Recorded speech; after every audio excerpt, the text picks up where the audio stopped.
Bonjour, je suis médecin de médecine physique et réadaptation à l'hôpital Trousseau. On m'a demandé de discuter de ce qu'était une première consultation en MPR pour les enfants atteints de myéloméningocèle. Je pense que la première consultation en MPR, c'est une consultation qui arrive en fin de cursus, c'est-à-dire les parents ont eu tout le parcours anténatal, l'enfant est né, il est en néonat, il a vu beaucoup de spécialités. Et donc, c'est l'occasion pour laisser parler les parents, savoir ce qu'ils ont écouté, ce qu'ils ont entendu surtout et retenu de tout ce qui leur a été dit au préalable par les différentes spécialités et ainsi reprendre avec eux les différents points qui ont été évoqués. C'est une consultation qui peut donc reprendre ce qui a été dit par les différentes spécialités, que ce soit en neuro-urologie, en neuro-orthopédie ou en neurochirurgie. Après, c'est une fois qu'on a revu ce qui avait été dit, on découvre l'enfant. Donc, qu'est-ce que cet enfant nous apprend ? Déjà, par l'examen neuro-orthopédique, on évalue, alors, il s'agit bien souvent de tout petits enfants qui sont de moins de 3 mois, voire des nourrissons. Donc, par l'examen neuro-orthopédique, quelle motricité a-t-il déjà acquise ?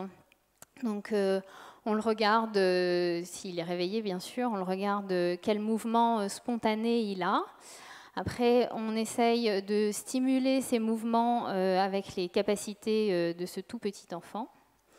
On fait un examen neurologique aussi complet que possible à l'âge. Donc évidemment, on est limité par la participation de l'enfant. Mais ça nous donne néanmoins une première idée de la déambulation ou de la possibilité de marche que l'enfant aura. Néanmoins, tout ceci sera réévalué vraiment au fur et à mesure avec l'âge qui va évoluer et la participation active que l'enfant pourra avoir. Il a été évoqué au préalable la marche et la déambulation. Donc, pour se tenir debout et pour marcher, c'est les muscles du bassin, c'est les muscles fessiers, les moyens fessiers qui aident à la station debout. Et tester les moyens fessiers chez les tout petits enfants est extrêmement difficile.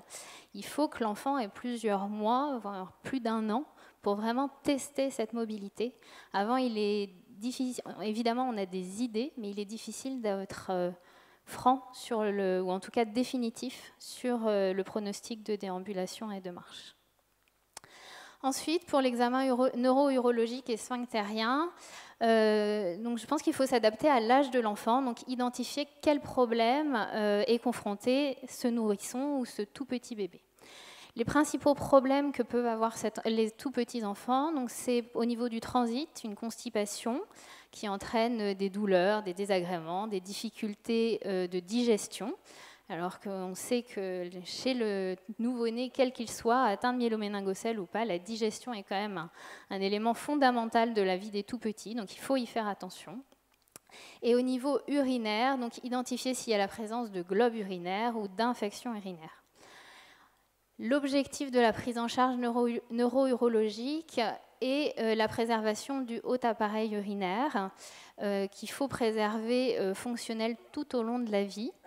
Et les premières évaluations du haut appareil urinaire chez le tout petit se fait par échographie vésico-rénale de manière très régulière, ce qui permet de voir s'il y a déjà des dilatations, s'il y a des cicatrices au niveau du parenchyme rénal et si le parenchyme est normalement constitué. Si jamais on voit déjà des problèmes au niveau urinaire, en effet, il faut évoquer la mise en place de sondages intermittents. On peut avoir également une idée de la continence de ces enfants, bien que ce ne soit pas forcément le problème. En effet, tous les enfants tout petits, atteints de myéloméningocèle ou non, sont en couche pour que les urines ou les selles, au moins jusqu'à 3 ans globalement. Et donc la continence à ce moment-là n'est pas la priorité. Néanmoins, en examinant l'enfant, en le mobilisant sans couche, on peut voir déjà s'il y a une incontinence urinaire à l'effort, une incontinence anale, une béance anale, ou des premiers signes qui nous indiquent sur son devenir. Et enfin, on évalue l'enfant de manière globale avec son développement psychomoteur et comment va cet enfant. La suite de la consultation, je pense, c'est réussir à se projeter. Les parents ont eu beaucoup de consultations, c'est ce que je disais. L'enfant a déjà été opéré en anténatal ou en postnatal. Il a été hospitalisé pendant longtemps. Et là, les parents vont rentrer à la maison ou sont déjà rentrés à la maison. Donc il faut qu'ils réussissent à se projeter et à retrouver leurs projets de vie et leurs projets familiaux. Donc je pense que c'est important qu'ils aient une notion déjà des prochaines échéances proches, c'est-à-dire quels sont les prochains examens paramédicaux, les IRM médulaires, l'IRM cérébral, une échographie de la vessie, des reins, mais également quels sont les prochains intervenants qu'ils doivent rencontrer, le neurochirurgien, le néonatologiste qui peut poursuivre son suivi, le MPR, l'orthopédiste. Et enfin, expliquer le suivi au long cours, c'est-à-dire pas que sous les quelques semaines ou mois qui vont arriver, mais sur les années, voire les 18 prochaines années qui vont arriver. Et donc bien expliquer que le suivi va se faire sous, je pense, 3 grands axes. Neuro-orthopédique pour le maintien de la souplesse articulaire tout au long de la croissance, pour envisager l'installation en fonction de l'âge et de l'évolution de l'enfant. Au niveau neuro-urologique et sphinctérien, avec évidemment la préservation du haut appareil urinaire et envisager les continences urinaires et fécales à l'âge social recommandé, enfin en tout cas voulu. Et au niveau neurochirurgical, avec la surveillance des malformations médulaires et cérébrales, et notamment de la dérivation ventriculo-péritonéale s'il y en a une. Et puis enfin, replacer cet enfant au sein de sa famille et donc évidemment accompagner les projets, discuter avec la fratrie s'il y en a une, ou en tout cas discuter de la fratrie avec les parents. Ce n'est pas parce qu'il y a un enfant atteint de myéloméningocèle qu'il ne peut pas être gardé. C'est des enfants qui peuvent aller en crèche, en halte-garderie ou gardés par des nourrices. Et donc il faut réussir à faciliter ces modes de garde, faire des liens avec les médecins traitants, les pédiatres de ville, les médecins de PMI ou les médecins de crèche.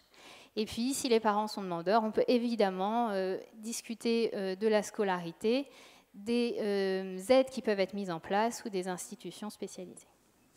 Je vous remercie.